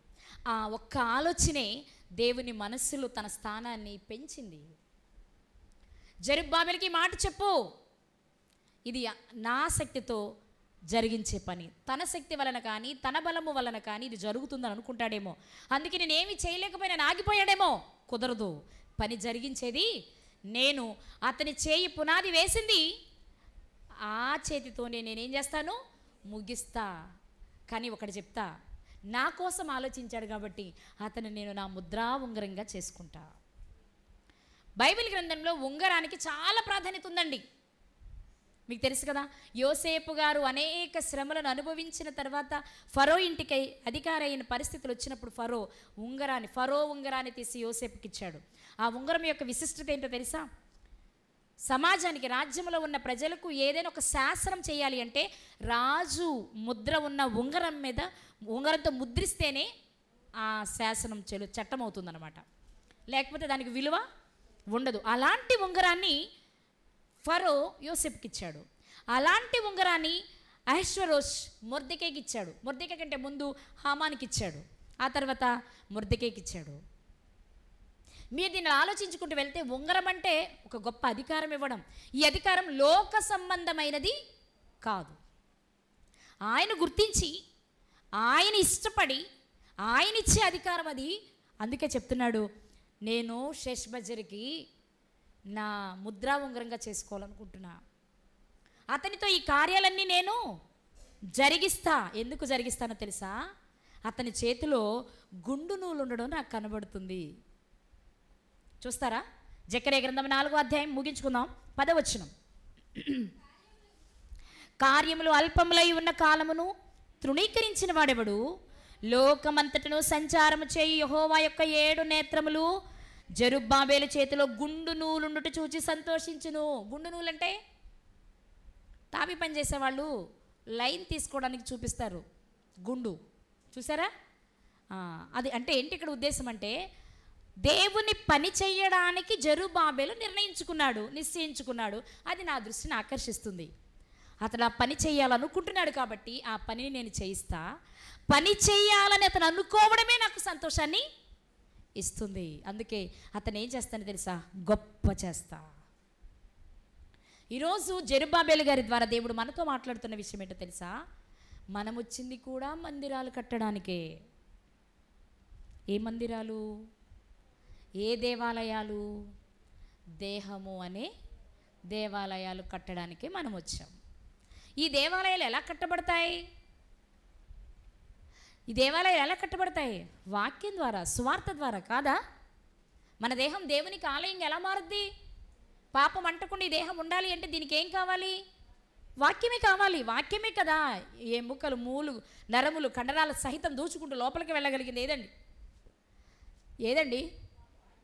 వాక్యము సజీవమై బలము గలదై 2 అంచులు గల వాడికలు ఎటువంటి ఖడ్గము కంటే వాడిగా ఉండి ప్రాణ ఆత్మ కీళ్ళు మూలుగు విభజించినంత మట్టుకు దూరుచు మనుషుల హృదయం యొక్క తలంపులను, ఆలోచనలను పరిశోధిస్తుంది కదా. మరి ఈ దేహంలో, ఈ ఎముకలలో, ఈ మూలుగులో, ఈ నరముల లోపలికి వెళ్ళి ఈ మనిషిని దేవుని కొరకు సిద్ధపరిచేది ఏది అంటే వాక్యం. ఈ వాక్యాన్ని ప్రకటించి అనేకులను దేవునికి ఆలయాలుగా మార్చే పని కొరకే మనం కూడా ఈ లోకానికి వచ్చాం. వచ్చిన నీవు నా పని ఇదే అనుకుని నువ్వు ప్రారంభిస్తే చాలు. ముగించే పని ఎవరు తీసుకుంటారు? ముగించే పని దేవుడు తీసుకోవడమే కాదు, నీకు ఒక గొప్ప ఆధిక్యతను కూడా ఇస్తాడు. ఏంటి ఆధిక్యత? నా కుమారుడండి, నేను గొప్ప చేస్తా, నేను అనేక జనముల పైన అధికారినిగా చేస్తా, అనేక ఆత్మను రక్షించే బాధ్యత తన చేతికి ఇస్తా. ఎందుకు అంటే మందిరం కట్టే పని నేను చెయ్యాలి అని నిర్ణయం తీసుకున్నాడు కాబట్టి. నా వల్ల ఏమవుతుందిలేండి, నేను అంట్లు కడుతూ ఇంట్లో ఉంటాను, మీరు వెళ్ళరండి. భలేవారే, నా వల్ల ఎక్కడ అవుతుందండి, అవకాశం వస్తే ఏదో ఒక పాట పాడతాను చాలు, నాకు అంతకు మించి పని పెట్టొద్దు. మా ఊరు వాక్యం వస్తే వింటానండి, నేను పొరుగురు దూరం రాలేను, ప్లీజ్ నన్ను వద్దు. ఈ కారణాలు చెప్పేవారందరికీ ఈరోజు గుర్తించవలసిన విషయం ఏంటో తెలుసా? ఇవన్నీ చెప్తున్నావంటే ఇవన్నీ నేను చేస్తాను అనుకుంటున్నావు నువ్వు, కానీ ఇది మనం చేసేది, మన చేత ఆయన చేయించుకునేది. ఇక్కడ మనం చేయాల్సింది ఏంటి అంటే, మీ చిత్తమండి నేను తల వంచుతున్నాను, నా ద్వారా మీరు ఈ పనిని జరిగించుకోండి అని చెప్పవలసిన వాళ్ళమే. సో సమూయేలు గారు ఏలీ గారితో చెప్పారు కదా, చిత్తమండి నేనున్నాను, ఏంటి నన్ను పిలిచారు అన్నారు. ఆ మాట చదువుతుంటేనే బలి ముద్దొస్తుంది నాకు. ఆయన ఎంత వినయంగా వచ్చి ఏలీ గారి దగ్గరికి వచ్చి, అంటే దేవుని స్వరం వినబడుతున్నప్పుడు ఏలీ గారి దగ్గరికి వచ్చి, చిత్తమండి నన్ను పిలిచారు, చెప్పండి అంటారు. 2 సార్లు అలాగే వస్తే అప్పుడు ఏలీ గారికి అర్థమవుతుంది, పిలిచింది నేను కాదు, ఈయనకి దేవుని స్వరం వినబడుతుందని. నాన్న ఈసారి పిలిస్తే ఇలా చెప్పు, వింటున్నానండి, సెలవు ఇవ్వండి అని చెప్పు, ఆయన సెలవిస్తాడు. ఆయన ఏం సెలవిచ్చాడో నాకు చెప్పు అన్నారు తెల్లారి. అర్థమైందా? ఈరోజు మనం నేర్చుకోవాల్సింది కూడా ఇదే. మన దగ్గరకు దేవుడి మాట వాక్య రూపంలోనో, పాట రూపంలోనో, పెద్దవాళ్ళ రూపంలోనో మన దగ్గరకు వచ్చినప్పుడు వెంటనే నువ్వు తల వంచి మనస్సులో దేవునితో మాట్లాడాల్సింది ఏంటి అంటే, దేవా చిత్తము, నీ చిత్తాన్ని నెరవేర్చడానికి నేను సిద్ధంగా ఉన్నానని మాత్రమే మనం చెప్పాలి. నా వల్ల ఎక్కడ వద్దు ప్రభు, ఆల్రెడీ 60 వచ్చినాయి అని చెప్పకో. 60 కాదు 120 వచ్చినా నేను వాడుకోగలడు. ఎక్కడ ప్రభు 18 ఏళ్ళు అయింది నాకు షుగర్ వచ్చి అంటావా? అక్కర్లా. ఆరోగ్యంగా ఉన్న వాళ్ళు నీకంటే ముందు వెళ్ళిపోతారేమో, కానీ నువ్వు ఓటికుండలా ఉన్న నిన్ను మాత్రం ఉంచి వాడుకోవాలనుకుంటే ఆయనకు అసాధ్యమైందేమీ లేదు లేదు. ఎందుకంటే అది ఆయన ఉచితమైన కృప కాబట్టి. ఈరోజు దేవుడు జెరుబ్బాబెలు గారి జీవితం నుండి మనతో మాట్లాడుతున్న అద్భుతమైన విషయం ఏంటో తెలుసా? నాది అని నువ్వు అనుకోవద్దు. నేనెంతవరకు చేయగలను దేవుని పని, నాకెంతవరకు ఇచ్చారు ఆయన పని చేయమని అని మాత్రమే మనం ఆలోచిస్తే, ఎలా జరగాలో ఎలా జరిగించాలో నీ ఊహకు అందకుండా దేవుడు చేయగలరు. నువ్వు ఊహించలేవు అసలు నీ జీవితంలో ఏం చేస్తారనేది నువ్వు ఊహించలేవు. మనం చాలాసార్లు మాట్లాడుకున్నాం. ఎర్ర సముద్రం దగ్గరకు రాగానే వాళ్ళకి అనిపించింది, ఇప్పుడు మేమేం చేయాలి, ఇందులో పడి చావడం తప్ప మరో దిక్కు మనకి. వెనక్కి వెళ్దామంటే వాళ్ళు ఉన్నారు, ఎదురెళ్దామంటే సముద్రం ఉంది, మా పరిస్థితి ఏంటి అనుకుంటే, ఊరికి నిలిచి చూడవయ్యా బాబు, నువ్వే చూడలేకపోతే వాళ్ళకేం చెప్తావు అన్నారు మోసే గారితో. ఆయన ఊరికే నిలుచుంటే జరిగింది ఏంటో తెలుసా? వారు ఊహించారా ఎర్ర సముద్రం పాయలో వద్దని? ఊహించారా? సముద్రం పాయలో వద్దని ఊహించారా? ఇప్పటికీ మనం ఊహించలేం, కానీ జరిగించారు కదా దేవుడు. వారి ఊహకు అందనిది కదా. హామాన్ అనుకున్నాడు రాత్రి నిద్రపోయే టైంలో అయితే నిద్ర కళ్ళతో రాజు సంతకం పెట్టేసి ముద్రేసేస్తాడు, వెంటనే వచ్చి మొర్దెకాయని ఉరి తీసేద్దాం, ఆల్రెడీ ఉరికోయి సిద్ధం చేసుకొని రాత్రి వెళ్ళాడండి రాజుగారి దగ్గరికి. ఊహించలా ఆయన మెలకుగా ఉంటాడని. ఆయనకి నిద్రపట్ల. నిద్ర పడితే డాన్స్ వేయించుకున్నాడా కన్యకలతోటి, డాన్సర్లతో అంటే, అరే ఆ రాజ సమాచార గ్రంథం ఇటు పట్టరండి రా అన్నాడు. తెచ్చారు. మరి అది ఎంత ఉంటుంది, కానీ అందులో ఏ పేజ్ వచ్చేది చదవడానికి? మొర్దెకై రాజుకు చేసినటువంటి మేలును గురించి రాసిన పేజ్ వచ్చింది.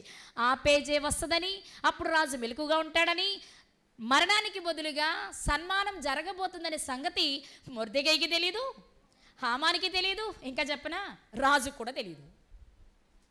నిద్ర పట్టక చేసింది. కానీ ఇలాంటి అద్భుతాలు వాళ్ళ జీవితాల్లోనేనా, మన జీవితాల్లో జరగవా? చూడాలని నువ్వు అనుకుంటే జరుగుతాయి, కానీ నువ్వు అనుకోగా నీకు ముందే కంగారు. మన వల్ల ఎక్కడవుతుంది, ఇది మన వల్ల ఎక్కడవుతుంది, భలే వాళ్ళే, ఇది చిన్న పని అనుకుంటున్నావేంటి, భలేదానిలే, బాగా ఉన్నవాళ్ళు బాగా పెద్ద వాళ్ళు అయితే చేయగలరు, కానీ ఇది మన వల్ల ఎక్కడవుతుంది, నువ్వు ముందే దాన్ని మూసేస్తున్నావు. కాబట్టి ఊరికే నిలిచి చూసే అవకాశం నీ చేతులతో నువ్వేం చేస్తున్నావు? ప్రక్కకు నెట్టేస్తున్నావు. కానీ ఈరోజు దేవుడు మనతో మాట్లాడుతున్న విషయం ఏంటో తెలుసా? ఏ పని నీ వల్ల అయితే 1% కూడా జరగదు, కానీ నువ్వు అది సంపూర్ణంగా దేవుని చేతికిస్తే 100% కా 1000% నీకంటే గొప్పవాళ్ళు చేయలేంది నీ చేత చేయించగలిగిన సమర్థుడు దేవుడు. అదే జెరుబ్బాబెలు గారి జీవితంలో జరుగుతున్న సన్నివేశం. తన తాతగారిని చెప్పాడు, సికా ఉంగరంలో తీసేస్తానని చెప్పాడు, కానీ మనవడి టైంకి వచ్చేటప్పటికి ఉంగరంలో పెట్టుకుని చూడాలనుకుంటున్నాడు దేవుడు. విసిరేయాలనుకున్నాడు, విసిరేశాడు తాతగారి టైంలో, కానీ మనవడి టైంలో తిరిగి తెచ్చాడు. కారణం, తాను చూడకపోయినా, తాను అనుభవించకపోయినా చెయ్యాలి అన్న మంచి మనసుందే జెరుబ్బాబెలు గారిది, అది దేవునికి నచ్చింది. వచ్చిన ద్వితీయోపదేశకాండంలో ఆయన ఆజ్ఞల ప్రకారం నడుచుకోవాలన్న మనస్సు ఉంటే చాలు, పరిస్థితులన్నీ మనకు అనుకూలంగా జరుగుతాయి. దేవుని ఆశీర్వాదాన్ని పొందడానికి మనం వారసులమవుతాం. ప్రియులారా, జెరుబ్బాబెలు కూడా ఊహించుండ్రు. జెరుబ్బాబెలు గారి ద్వారా తిరిగి వెళ్ళవలసి వస్తుందని, నా మనవడి ద్వారా ఇది ఇంత జరుగుతుంది అని యెకొన్యా గారికి కూడా తెలీదు. కానీ ఒకటి చెప్పచ్చు, మనం మన పిల్లలకు దేవుని గురించి చెప్పగలిగితే ఈరోజు కాకపోతే ఏదో ఒక రోజు అది ఫలిస్తుంది. వినడానికి వాడు చెవినిస్తే, వినుటకు చెవిగలవాడు వింటే, వాడు ఊహించలేని అద్భుతాలు వారి జీవితాల్లో జరిగించగల సమర్థుడు. నిజమే, సింహాసనం లేదేమో కానీ చరిత్ర పుటల్లో నిలిచిపోయాడు. ఎవరు? జెరుబ్బాబెల్. దేవుడే చెప్తున్న మాట ఏమని? నా సేవకుడైన జెరుబ్బాబెల్ని ముద్రా ఉంగరంగా చేసుకుంటున్నా. అంటే ప్రతి క్షణం చూసుకోవాలనుకుంటున్నాడు దేవుడు కదా. ఆయన అరచేతుల్లో చెక్కుని అందరినీ చూడాలనుకుంటే, ఆయన కొరకు పనిచేసి ఆయన కొరకు ప్రయాసపడే వారిని తన శిఖా ఉంగరంలో పెట్టుకుని, తన ఉంగరంలో పెట్టుకుని చూసుకోవాలనుకుంటున్నారు దేవుడు. మరి మీరు ఎక్కడ ఉండాలనుకుంటున్నారు?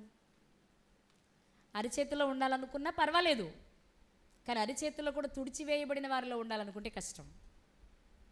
శిఖా ఉంగరంలో ఉంటే ఇంకా మంచిది. అరచేతిలో నుండి ఉంగరము వరకు ఎదిగే వారిలో మనము ఉండాలి. అంటే భయము, భక్తి, ఇష్టం ఉండాలి దేవుని పని అంటే. ముందు ఎవరు ఇష్టపడి పని చేస్తారో, ఆ పని అంటే ఎవరికి మక్కువ ఉంటుందో, అబ్బా చెప్పారు కదా బట్టి తప్పదని చేసే వారిలో ఎప్పటికీ ఎదుగుదల చూడం.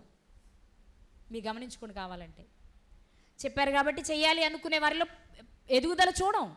కానీ నాకు చెప్తే బాగుండు, నేను ఇది చెయ్యాలనుకుంటున్నా అని ఆశగా ఎవరైతే ఎదురు చూస్తారో ఆ ఆశను చూస్తాడు దేవుడు. వాళ్ళను ఊహించని రీతిలో అద్భుతంగా హెచ్చిస్తాడు. చరిత్రలో నిలిచిపోయేలా ఉంచుతారండి. మీరు ఎలా ఉండాలనుకుంటున్నారు? జెరుబ్బాబెలు కంటే గొప్పవారు లేరా? జెరుబ్బాబెల్ అంతెందుకు, జెరుబ్బాబెలుతో పాటు ఇంకా పిల్లలు ఉన్నారు కదా. షయల్తీయేలు గారికి ఇంకా పిల్లలు లేరా? మరి వాళ్ళకి లేని జెరుబ్బాబెలు గారికి ఎందుకు దక్కింది అంటే ఒక్కటే, మనపూర్వకంగా దేవుని పని చేయడానికి నిశ్చయించుకున్నారు ఆయన. ఈరోజు ఎవరో చెప్తే నువ్వు చేస్తే కొద్ది మార్కులే, నీకై నువ్వు ఇష్టపడి చేస్తే ఎక్కువ మార్కులు దేవుని దగ్గర మనం పొందొచ్చు.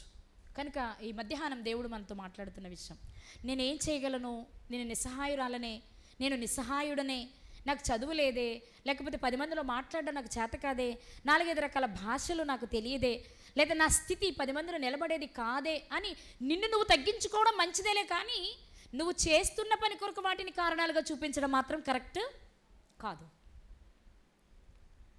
నాయన నన్ను నువ్వు వాడుకోవాలనుకుంటే ఇదిగో నేను సిద్ధంగా ఉన్నాను, నన్ను నీ పనిలో పాత్రగా వాడుకోమని అడుగుదాం. ఆ మనస్సు, ఆ ఇష్టము, ఆ అంగీకారం నువ్వు 10 మందికి చెప్పక్కర్లా, నువ్వు దేవునికి చెప్తే చాలు, నిన్ను అద్భుతంగా వాడుకోవడానికి ఆయన సిద్ధంగా ఉన్నారు. ఏదో లేదని, ఏదో జరగలేదని, ఎవరో అంటున్నారని మనం దేవుని దగ్గరికి రావద్దు. దేవుని దేవునిగా గుర్తిద్దాం. ఆయన ఏదైనా చేయగలిగిన సమర్థుడని గ్రహిద్దాం. ఆయనకి ఇష్టమైన వారిగా ఉండడానికి ప్రయత్నిద్దాం. ఆయన అప్పగించిన పనిని చేసి పరలోకాన్ని స్వతంత్రించుకుందాం. అలాంటి కృప దేవుడు మనందరికీ దయచేయునుగాక. ఆమేన్.